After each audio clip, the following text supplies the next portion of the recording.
Hello বন্ধুরা, good evening. তোমরা সবাই কেমন আছো? আশা করি সকলে খুব ভালো আছো, আর আমিও খুব ভালো আছি। তো আজকে শনিবার সন্ধ্যাবেলা। তো তোমরা তো খুব ভালো করেই জানো আমরা রাত্রে আর রান্না করি না। দুপুরে যা রান্না হয় সেই রান্নাই কিন্তু আমরা রাত্রেবেলা খাই। আর আমি না ইদানিং একটু রাত্রেবেলা খাওয়া ছেড়ে দিয়েছি, মানে ভাতটা একটু কম খাই, অ্যাভয়েড করি। আর এমনিতে রাত্রেবেলা একটু চা বিস্কুট খাই বা মুড়ি টুড়ি খেয়ে ঘুমিয়ে পড়ি। তো দেখো, মেয়ে রুটি খাবে জন্যে বায়না ধরেছে ওর ঠাম্মার কাছে। আমার কাছে খাবে না, ওর ঠাম্মার কাছেই করে নেবে। কারণ ওর ঠাম্মার কাছে করলে কি হয়, ওর ঠাম্মা হচ্ছে ওর সব কথা শোনে, আর আমার কথা ও কিন্তু কিছুই শোনে না। মানে ও দুষ্টুমিটা ভালো করতে পারে ওর ঠাম্মার কাছে। তো ওই জন্যে কিন্তু ওর ঠাম্মাকে বলছে, ঠাম্মা আমাকে রুটি বানিয়ে দাও, আমি রুটি খাবো। আর বলছিল, ঠাম্মা তুমি না আমাকে জাস্ট খালি মেখে দাও আটাটা, আমি বেলে টেলে নেব। তা মানে আমার শাশুড়ি মা বললো কি, না তোমাকে রুটি বেলতে হবে না, আজকে তোমাকে রুটি পিঠা বানিয়ে খাওয়াবো। তো গোলা রুটি বানিয়ে দিয়েছে পরে। মেয়ে কিন্তু মাঝের মধ্যে রুটি খায়, প্রায় প্রত্যেক দিনেই বলতে পারো।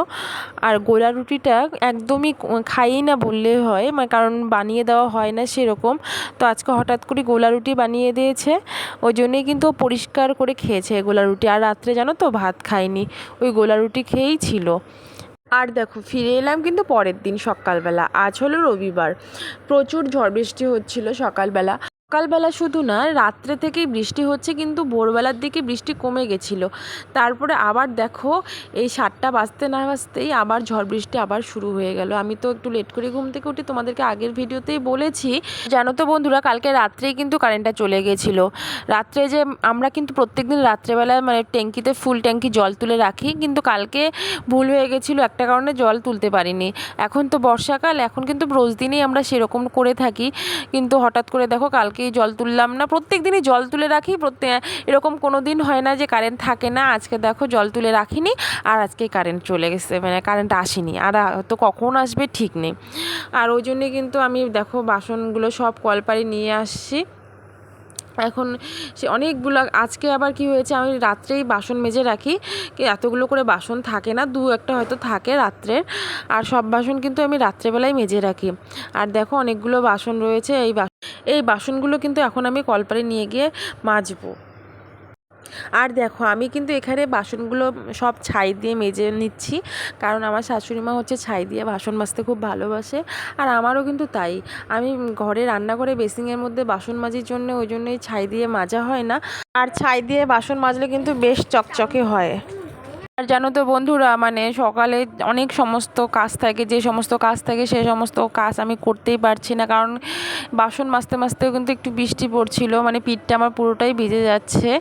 তারপরেও কিন্তু আমি বাসনগুলো কলপারে মেজে নিচ্ছি, কারণ এখন হয়তো একটু বৃষ্টি কম আছে, একটু পরে হয়তো আবার বৃষ্টি আসবে, কারণ আকাশটা খুব মেঘ। আর জানো তো, দুদিন থেকে আকাশটা মেঘলাই রয়েছে, কালকেও কিন্তু বেশি রোদ দেয়নি। আজকে তো মনে হয় সূর্যই দেখাই যাবে না, আকাশে প্রচুর মেঘ রয়েছে এখনও। বলা যাচ্ছে না, আবার রোদ দিতেও পারে, নাও দিতে পারে, এখন তো বর্ষাকাল। আর বন্ধুরা, তোমাদের একটা কথা বলি, আমাদের কলপাটটা কিন্তু এখনও কাঁচাই রয়েছে। বুঝতেই পারো, গ্রামের বাড়ি, মানে সেরকম করে ঠিকঠাক করা হয়নি এখনও, টাকা পয়সারও একটু সমস্যা, তার জন্য কিন্তু কলপাটটা এখনও পাকা করতে পারিনি। আগে যেরকম ছিল ওরকমই আছে। আর বুঝতেই তো পারছো, একটা চাকরির ওপর গোটা সংসারটাই চলছে, তো কোন দিকে ধরবো আর কোন দিকে ছাড়বো বুঝতেই পারি না। মানে আমাদের বাড়ির এখনও অনেকগুলো কাজ বাকি রয়েছে, সেগুলো করব আস্তে আস্তে। আর এদিকে কিন্তু আমার সব বাসন মাজা কমপ্লিট হয়ে গেছে, এখন আমি বাসনগুলো ধুয়ে নেব। আর জানো তো, বাসন মাজতে মাজতে অনেক কথা ভাবছিলাম যে আজকে কি রান্না করব। তো সেরকম কিন্তু আমি আজকে কোনো রান্না করিনি, আজকে আলু সেদ্ধ ভাত করেছি। আর তোমরা তো জানোই, মানে সকালে আমার শ্বশুর শাশুড়ি কিছুই খায় না, মানে ভাত খায় না অ্যাকচুয়ালি। আমি আর আমার মেয়ে ভাত খাই, আর শ্বশুর শাশুড়ি হচ্ছে চিড়ে বা খই মুড়ি এগুলো খেয়ে থাকে। আর আমরা মা মেয়ে কিন্তু ভাত ছাড়া কিছুই বুঝি না। ওই জন্যই কিন্তু আমি মানে সকালবেলাটা বাসি খেয়েই রান্না করি, আর মা মেয়ের জন্যে। আর আমাদের দুটো রান্না রান্নাঘর, একটা হচ্ছে গ্যাসের রান্নাঘর, একটা হচ্ছে কাঁচা রান্নাঘর। ওখানে উনানে রান্না হয়, তোমরা তো দেখেইছো, মানে দুটো রান্নাঘরেই। তো শাশুড়ি মা হচ্ছে উনানে রান্না করতে ভালোবাসেন, ওই জন্যে কিন্তু শাশুড়ি মা উনানে রান্না করেন। আর আমি মানে গ্যাসেই রান্না করি বেশিরভাগ। আর শাশুড়ি মা শুধু চাটা এগুলো করতে ভালোবাসেন, আর ওগুলো মানে ভাত এগুলো বলো, এগুলো রান্না করতে চায় না। শাশুড়ি মা বলে যে গ্যাসের রান্না নাকি টেস্টি হয় না, আর ওই জন্যই কিন্তু শাশুড়ি মা মানে উনুনেই বেশি রান্না করে। আর আমি যদি গ্যাসে রান্না করি সেগুলো মানে শাশুড়ি মা পছন্দের না। আর দেখবে একটু উনুনে রান্না করলে কিন্তু উনুনের রান্নাগুলো একটু বেশি টেস্ট হয়। এদিকে দেখো আমার বাসন ধোয়া কিন্তু কমপ্লিট হয়ে গেছে। আর একটা কথা বলি তোমাদের, আমাদের কলটা হয়তো তোমরা দেখতে পাচ্ছ খুব খাটো। আর তোমরা তো জানোই আমরা কল বেশি পাম্প করি না, কারণ ট্যাঙ্কির জল দিয়ে সমস্ত কাজ করি। মানে কলে হচ্ছে কলটা একটু কম পাম্প করি, কলের জল অত খাই না। যখন কারেন্ট থাকে না তখনই শুধু কলটা লাগে কাজে, তাছাড়া কিন্তু কল কাজে লাগে না, মোটর দিয়েই সব কিছু হয়ে যায়। আর দেখো এদিকে আমার শাশুড়ি মা মুড়ি কিনে এনেছে, তো সেই মুড়িগুলো কিন্তু একটু ঝেড়ে ঝেড়ে আর বয়ামের মধ্যে রেখে দিচ্ছে। আর এইদিকে কিন্তু আমি ভাত বসিয়ে দিয়েছি, আলু সিদ্ধ ভাত।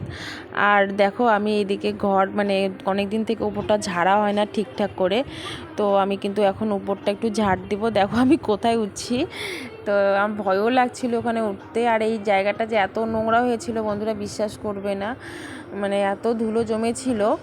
মানে ঘরটা তো টিনের, এদিকে ধুলো খুব ঢোকে ঘরটা, মানে ফাঁকা, টিনের ঘরে তো অনেক ফাঁকা থাকে, শুধু সামনেরটাই জাস্ট খালি ফুল ওয়াল, আর পেছনেরগুলো কিন্তু সব টিনের।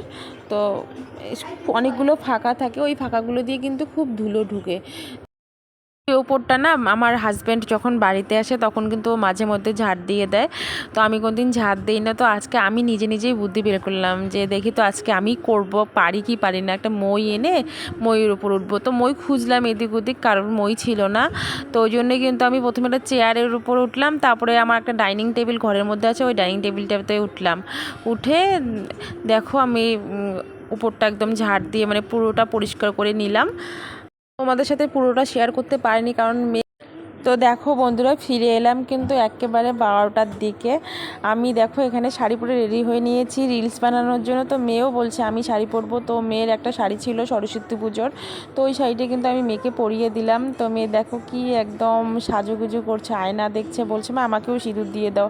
আর দেখো এদিকে আমি এখনও রেডি হইনি, রেডি বলতে জাস্ট একটু সিঁদুর দেবো আর কোনো কিছুই না। আর বন্ধুরা ভিডিওটা কিন্তু এই পর্যন্তই, তোমাদের কেমন লাগলো অবশ্যই কমেন্টে জানাবে। যারা নতুন আছো অবশ্যই আমার চ্যানেলটিকে সাবস্ক্রাইব করে নেবে।